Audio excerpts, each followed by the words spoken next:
Oh man, it has been a crazy past couple of weeks. I ended up getting married, had a bunch of family and friends come out to visit, including one of my friends, Valor Warrior, who I've known for 7+ years. Specifically, I met him through Trove, and this was the first time meeting him in real life. And then I ended up catching COVID for the second time. I'm okay, it basically just made me really stuffy in the nose, that was it. Got to spend a ton of time with Mariko's parents, or my parents-in-law now. And I also got to destroy that stupid Solarian Trove face that I made. What are you talking about? You didn't destroy me. Oh God, stop!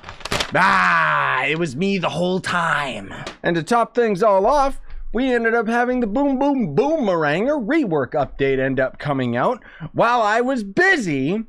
And I'm actually still currently busy. What is up, Scyushi Squad? Or should I say Scyushi Samurai? Because I'm in the process of doing some rebranding stuff that you guys will slowly see over time. It has been cooking in the boiler for a while, but I am revigorated, I am energized, and I'm full of vitality. Yes, I really was craving getting some work done, getting some recording done. Just so that you guys know, Mariko's parents are still visiting here today, and then tomorrow we bring them home, which means I'm gonna be super duper tired.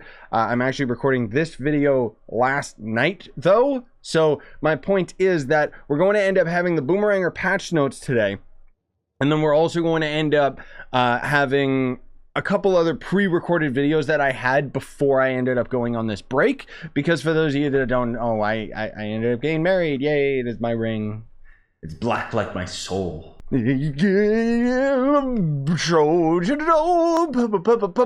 Patch notes. Haha, I still got die fish. How you guys all been without me? I've been reading the comments. I know that they're kind of, I don't know, they're all over the place.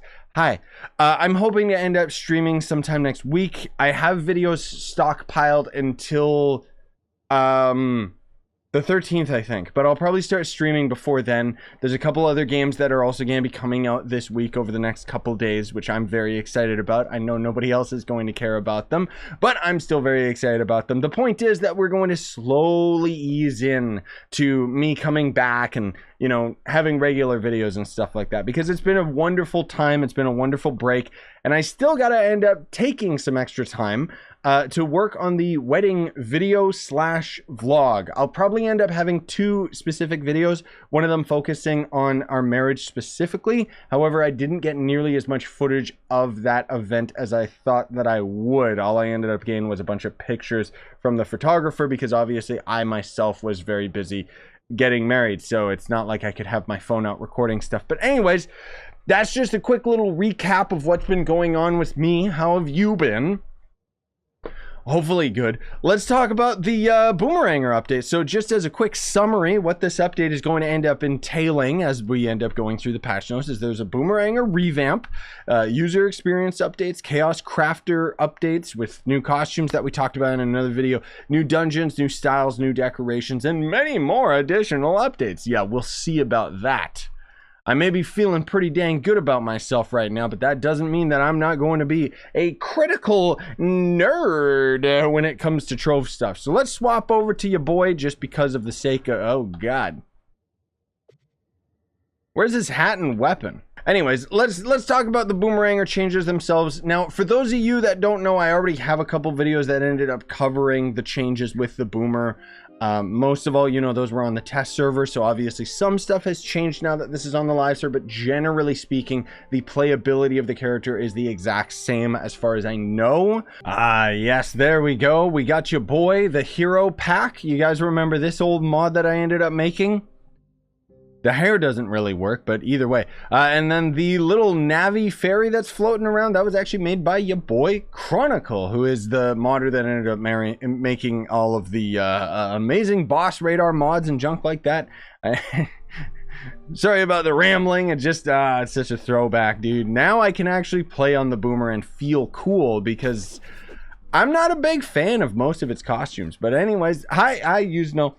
So anyways, the passive ability for the Boomeranger makes it so that you can equip either a bow or a melee weapon. You know, self-explanatory. Basic attacks and abilities change based on what weapon the Boomeranger has equipped. With the bow, basic attacks will shoot fire arrows, ice arrows, and bomb arrows in that order. Fire arrows deal damage over time to enemies that they've tagged. Ice will slow enemies, and bomb arrows deal area of effect damage. With melee equip, every third attack summons a cyclone at your location, dealing damage over time for a short duration. Additionally, a fairy companion will heal and grant 100% damage reduction for a short time when the Boomeranger is at low health. So think of a sort of death-defying, or you know, a fairy from Zelda, what have you. So the basic attack with the bow. Let me, I guess I'll steal my bow from my Shadow Hunter here, just so I can show you guys all of this stuff. So the basic attack, it's going to be very, very broken in my club world, unfortunately, just because VFX as a whole is broken in this world. So the base attack with the bow, the Boomeranger fires arrows at the target, dealing 200% physical damage. Each attack arrows have will now have a relayed element fire in sequence, so fire arrows, ice arrows, bomb arrows as mentioned. And then they will end up having the reduce all ability cooldowns from using your arrows on enemies as well. So whether you end up, let me make sure the biome's closed, whether you throw that down and then you start tagging enemies, you'll reduce your bomb cooldown, you'll reduce your ult cooldown and stuff. Hey, look, we got Chuck Pinzo or whatever his name is. Kind of creepy that he just stands there now, but whatever.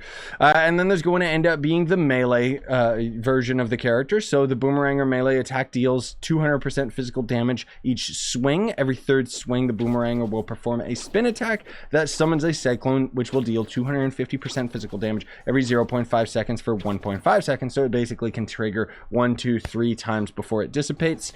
And it also grants a damage reduction buff as well. Unfortunately, you can see that we don't end up reducing our cooldown of any of our abilities with melee mode, which is one of the reasons why melee mode still kind of sucks. I wish that they would have rectified that before this ended up going live, but it seems that they just didn't think that it was important enough. Whatever. So they've changed it so that the bomb, when we're using our bow, is going to end up being this. Of course, we are using our class gem, which summons chickens additionally. Otherwise, it would just be the bomb on its own. So with that in mind, the big bomb with the bow throws a time bomb that deals 850% physical damage and causes knockback to enemies damaged by it. I don't know why it still has knockback, even though that's such a disgusting thing in this game. Versus if we end up using melee, we now actually have 5 little bombs that we can end up throwing down, which are pretty cool because each of them with our classroom ability will also end up summoning little baby chicks. And if we end up timing this properly, we can end up having 5 babies plus 3 at any given time, with our melee and our ranged both at the same time. But anyways, let's get into the melee big bomb. Throws out small time bombs that explode, dealing 350% physical damage to targets. This ability has a stack of 5. So the secondary ability for the bow is going to be boomerangs with a bunch of exclamation marks. I don't know why, but anyway. Throws 3 boomerangs that deal 650 physical damage and return after hitting an enemy or a wall. Every third basic attack recharges this ability. If caught, the player will gain increased attack speed and damage for a short duration. Boomerangs have a chance to stun. This ability has a stock of 4. So weird that it says, yeah, so you can see our movement speed is at 109, and I guess, yeah, so we still get movement speed. So they sorry, so to clarify, you guys, they had the incorrect description for these abilities on the test server, and it seems like they literally copy and pasted that incorrect description for the live server patch notes. Because as far as I know, it doesn't 211% attack speed. Yeah, so can you actually work, you broken game? I need the boomerangs to actually physically throw before I can tell. Yeah, so they made the mistake of still saying it increases your attack speed when it doesn't. It increases movement speed and maybe damage, although I forget whether or not they changed that on the test server. They did end up mentioning how they changed it last second, but either way, it's an incorrect description in the patch notes. Devs, get on it, please, for the love of God. Secondary ability for melee is going to be Boomerang of the Wind. Wind Waker, throws a large boomerang that deals 1000% physical damage to enemies it passes through and reduces all ability cooldowns. If caught, the player will gain increased movement speed and damage for a short duration. The boomerang has a chance to stun. So this one actually has like a better description. But as you can see, this is a fundamental problem that happens with Trove, and especially with this character in general and these boomerangs, is you can see very, very obviously. Now, obviously, we've got our club world is very, very broken. You know, I can throw the boomerang and you can see it doesn't even register that it threw out of my character, but we still end up getting the cooldown of it as if we didn't throw it out and catch it. This is a glitch that can happen while you're out adventuring, which is one of the biggest problems with these boomerangs that I really, really wish I could tell you guys that they rectified before it came to the live server, but unfortunately it's still an issue, which means that sometimes, not always, sometimes you'll throw your boomerang and absolutely nothing will happen, which... that little inconsistency is one of the many, many things that still keeps so many of us away from the Boomeranger. Now, that said, Boomeranger mains, I know you guys are excited either way that this character got any bit of rework done. And, I mean, beggars can't be choosers, right? So, anyways, moving on finally to the ultimate ability, the Mysterious Urn. So, it ends up having a bunch of random effects that they don't go into detail with. However, we know most of them. Some of them heal you. Some of them make you big chongo boy like this, which apparently works on other teammates as well. That's interesting. Okay, so that could actually be big boy damage.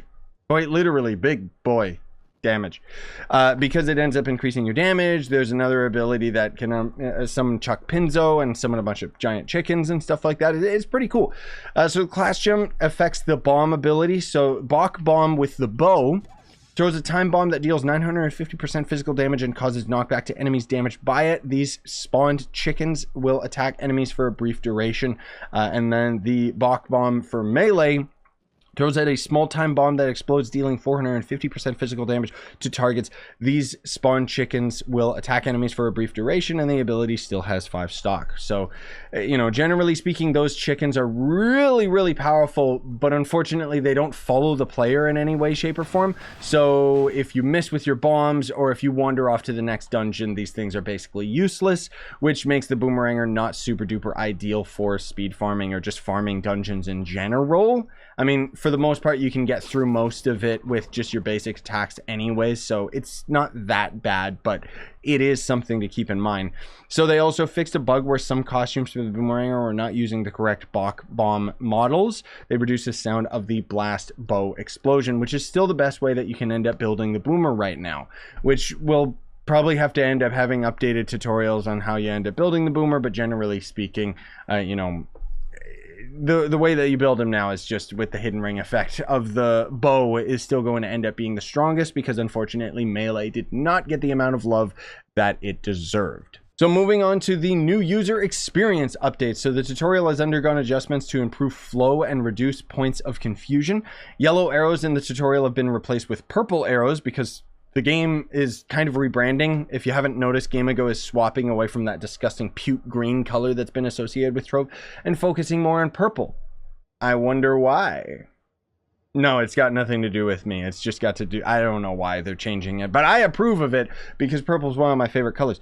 So players are no longer asked to construct and place a loot collector to complete the first island of the tutorial. We now make it easier and more friendly to follow the starting quest by having markers on the compass, map, and new VFX in-game. Cubesley and many of his relatives have increased in size to become more noticeable. Please politely allow them to bring this up first during conversation. I, for one, welcome our new hugely overlords. Okay. Reduce the amount of shine on the Trove logo in the middle of the Trove hub. Cool. The Trove hub now has a new graphical map to display the different areas of the hub and their contents. The normal map will display once outside of the Trove hub area. So let's check this out, because this was not actually working for me when we were on the test server. So hopefully it actually is working now. And granted, we do have a mod in place that shouldn't be conflicting with this. Like, I find it weird because even though, yes, you could argue that we're using a mod and more than likely it is messing up the hub as far as the map is concerned, generally speaking, it shouldn't be making a difference because all the minimap mod does is quite literally just move the same map that everybody else would see to a different location. Now, there is the possibility that the minimap mod is conflicting or in some way, shape, or form, something is messing up with the map here in the hub. But frankly speaking, I couldn't see it on the test server and I still don't see it now. I don't know. Someone sound off in the comments what the heck is going on with that. Please update the Delve Q description in the golden thread to reflect that it may take up to 5 minutes rather than 10. Incorrect. It should say it could take over an hour. Oh god. There are now also Q-Mentos, whatever the heck those are. Heavy pressurized chests and delves at depth 160 or greater will rarely contain a solid bronze Q-Mento. This item can be used to unlock one random uncommon creature memento that is not already unlocked. Too bad barely anybody actually goes to depth 160 just because it's so freaking boring. 3 solid bronze Q-Mentos along with some additional materials can be combined at the Delve workbench to craft a silver Q-Mento, which will unlock a random uncommon or rare boss memento that has not already been unlocked. So it's basically something for mastery farmers, which I do appreciate that they have something like that in the game. What the heck is it called? At the Delve workbench. This is the Delve workbench. Where is it? Is this a Q-Mento? Oh, these are Q-Mentos. Huh. Ooh. I mean, I guess those resources aren't that bad. Anyways, okay, cool. So, yeah, it has all of that. Whatever. I mean, I guess that's neat. And then all Q-Mentos can be placed on the marketplace or traded at trading posts. Okay, that has me a lot more interested. That means that end gamers that are focusing on deep delves will actually be able to make some decent flux out of it just because of the fact that these bad boys are going to be really good for mastery. Well, not really good. They'll give you a little bit of mastery, but yeah, I didn't really expect anyone to craft them anyways. Okay, well, the pressure-locked heirloom case can now contain mementos from Bunfest, Sunfest, other Trove events, basically. Solid bronze Q-Mentos can also be very rarely found inside pressure-locked heirloom chests, which I guess that's cool. Oh, and then this is the new quest icon that I was mentioning, which I think it looks great. I think it stands out a lot better when you end up getting quests from NPCs and stuff like that. So that's pretty cool. So the Chaos Crafting Table has had some significant updates. Namely, we now have a second crafting table because Troves just doesn't have any foresight. No, I didn't say Fortnite. I said foresight. So the Chaos Crafter has now been split into 2 different workbenches because of overflow. I'm not kidding. So there's just way too many mounts in this game. As you can see, they just keep adding more. And because of it, they had to kind of shift and move some items into this crafting table. We do have a bunch of new costumes that I did end up talking about in another video. I'll put a card in the top right so you can check it out if you want. But generally speaking, both workbenches can be found in the hub or crafted at the novice and builders crafting benches. They adjusted how workbenches load to reduce wait time when opening benches like the Chaos Crafter, just in general. And then, as mentioned, they had a bunch of new costumes. You know, there's not really that much else to say other than that. There's a bunch of new dungeons. A couple of them are in Geo Topside. They're 1-star dungeons. There's one in the Permafrost and one in Dragonfire Peaks. I'm sorry, I can't be bothered to go and search for them because, I mean, as we all know, the dungeons just kind of come and go in this game. There is also a bunch of new styles, which one of these at the top includes a crocodile smile helmet. So let me actually go and get my style stash items so that we can end up looking at all of these together very, very briefly. Like, we're just going to end up kind of unlocking all of them, and you'll kind of see what the picture is of them in the center of the screen right here. So we got to see unicorn, lollipop, bow, axe, whatever. I love the fact that we got more animal heads, dude. Like, that one looks cursed. I like that. Seriously, the animal heads are some of my favorite in the game. These are some actual really nice weapon styles as well, come to think of it. Woo-hoo-hoo-hoo! The crocodile head actually looks dope. Oh man, a monkey. Oh, curious chimp. I like it.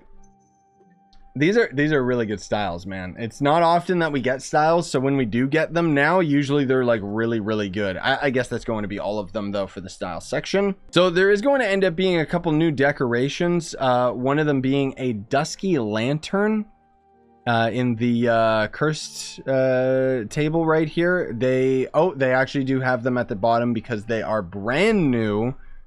I'm actually going to end up using recipe unlockers. That's surprising. So they got, you know, a dusky lantern from the Haunted workbench, a tiny Fungoliath from the Geode workbench, garden lantern, garden moon, garden turtle, all in the Fey workbench. And then we are already on to the additional updates. But rather than go through every single one of these, because there's quite a few of these things that we could end up talking about, I'm going to kind of read through these first myself and relay to you guys and gals the updated additional content that I think is actually worth talking about. And then otherwise for the rest of them, you can end up going through the patch notes yourself. There will always be a link in the description. So daily login quests during events will actually give you XP now, as they apparently were supposed to be doing this entire time. Another huge quality of life update ended up happening with the marketplace right here. I'm expecting Gonda to be way up in price. No, it's still worth 20 mil. I'm very surprised about that, because the marketplace can now actually go up to 50 million Flux, which is huge, because if you didn't know, there's a handful of items, not many, okay, but there is a handful of items, more particularly these delve mounts, where players are actually getting these mounts, but they were selling them for such an astronomically expensive amount of Flux that you would never see them on the market. And so usually it would be like somebody selling it like in person and trading with someone to, you know, like Luna Eclipsa, for example. 50 mil, that's usually what this mount goes for. So no surprise that we've actually got one on the market. So I think that it's great that this is available now, especially for mastery farmers. You know, I used to be in the game with all the mastery farming stuff, but frankly speaking, it's just way too expensive nowadays. So I just don't bother. But I think that that's a very, very welcome change. Apparently they fixed an issue preventing hidden ring effects from working in the Shadow Tower. I don't know who's even in the Shadow Tower anymore, but okay. The Chloromancer's ability Green Gatling now does less damage to blocks, which that's a nice one. The Berserker emblem now displays VFX when flasks are consumed. So if you guys don't know, the Berserker emblem is an emblem that barely anybody ever ends up using. Whoopsie daisy, where is it? There we go. So it sends you into a battle frenzy, increasing your attack speed and movement speed, but it forces you to use your main attack. So now we've actually got that effect over our head the whole time. Enemies which use the Ice Comet ability will now only change the terrain temporarily instead of permanently laying, you know, the entire ground to be ice and slippery. The sigils for a bunch of mastery and power rank and junk like that, as you can see up here, they've actually changed the way that all of those look. They look way, way better than they used to. Like, seriously, now I truly feel like I'm using an end game sigil. Aha! And they also mention in this patch notes, they say additional shields for power rank sigils have been added. Now, if you guys don't know, on the test server, they made a little bit of a slip up,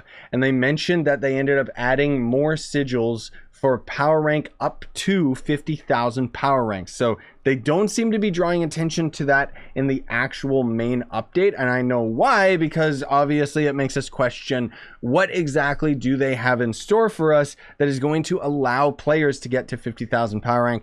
I still think it's just going to be Crystal 5, just because it's the lazy, easy way to do it. Fixed an issue that could cause crashes while playing the Solarian.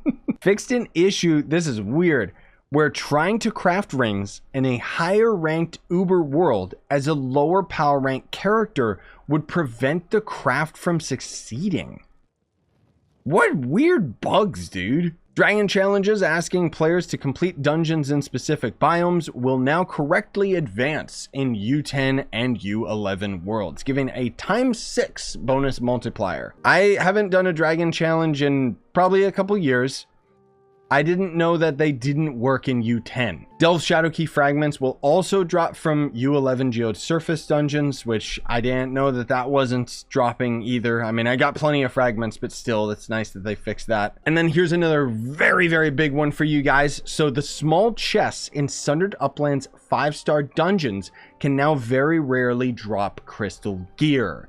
So if you didn't know, the only chest that could end up dropping crystal gear in a 5-star Sundered dungeon was the chest that you had to unlock with a key. key, which made those dungeons kind of suck in terms of just loot farming. So I think that it's amazing that they ended up retrofitting and making it so that you can now get crystal gear out of all of those chests, which means higher odds of getting crystal 4. Generally speaking, I still think it's going to be better odds just going to geode topside, because you get a lot more loot out of those chests rather than those dinky little small ones from the Sundered Uplands, but it is still a welcome change. Apparently they added vines to the game that can be seen and rarely looted from NPCs within the, well, they say within the following delves, and then there's just a whole bunch of delve names, as if they think that any of us understand what the delve caves are named. Because the devs might see that because they're looking at a string of code that says what the delve key is, but I don't know what the blue bulb colony is. Placeable signs now will use a wall-mounted version of themselves when placed on walls. It basically just gets rid of the stem at the bottom and makes it so that the sign is attached to the wall, so that's really nice. Each biome workbench now appears on the outpost next to the quest giver. Additionally, all medieval Highlands outposts will now have a quest giver as well. Ah, there it is. Okay, so they mean the decoration table, so that's neat. And then we've got your boy here starting quests, so that's pretty nice. Updated the VFX for the framework fabricator's net, so that's going to end up being I like. So that's going to end up being the Raymond dragon right here. So I mean, frankly speaking, I don't know what VFX is new on this guy. It still kind of looks like crap anyways. So they also have search for this item on workbench buttons have been added to many recipes on many workbenches in the game. So if we click on this, they mentioned this on the test server as well. I still have no idea what this means, because I thought that it was talking about this, like searching it on the market, but that was already in the game. Maybe it's just that they ended up adding more, you know, more of these searches on the market or something. I sincerely don't know what the heck they're talking about. Yeah, and anyways, I think that's pretty much gonna do it for us today, ladies and gentlemen. I know this was a little bit of a longer patch notes than it needed to be, but I mean, you know, I'm kind of coming back into things, you know, getting back into the swing of commentary and so on and so forth. But on top of that, I had a lot of information that I wanted to share with you guys prior to the patch notes themselves. Now, that said, I think that this is a very, very nice, however small update that is preparing for something bigger down the line. Now, I know that you Boomeranger mains out there are very, very excited about these changes. You can finally main the Boomer, but I do got to mention, because I know you guys have probably already asked in the comments, no, we have no idea when this is coming out on console, or at least I don't, because again, I'm kind of out of the loop. Maybe we do have a console release date at some point already in like the Trove Discord or something, but generally speaking, there's not really any public mention that I can find at the moment of recording this video. If I had to guess, I'd say probably the end of October, maybe next month. Either way, that's gonna do it for me, ladies and gentlemen. So again, tomorrow's video is going to end up being a pre-recorded one. I've been having an absolute blast, and I can't wait to tell you guys all about it in the next live stream. And you know, I'm really excited to get back to working again, because these are an outlet for me, and I very much appreciate you guys being positive and supportive to me during this time. Yeah. Anyways, smash like, sub for more, buy the merch you want to support the channel, and have a wonderful day, ladies and gentlemen.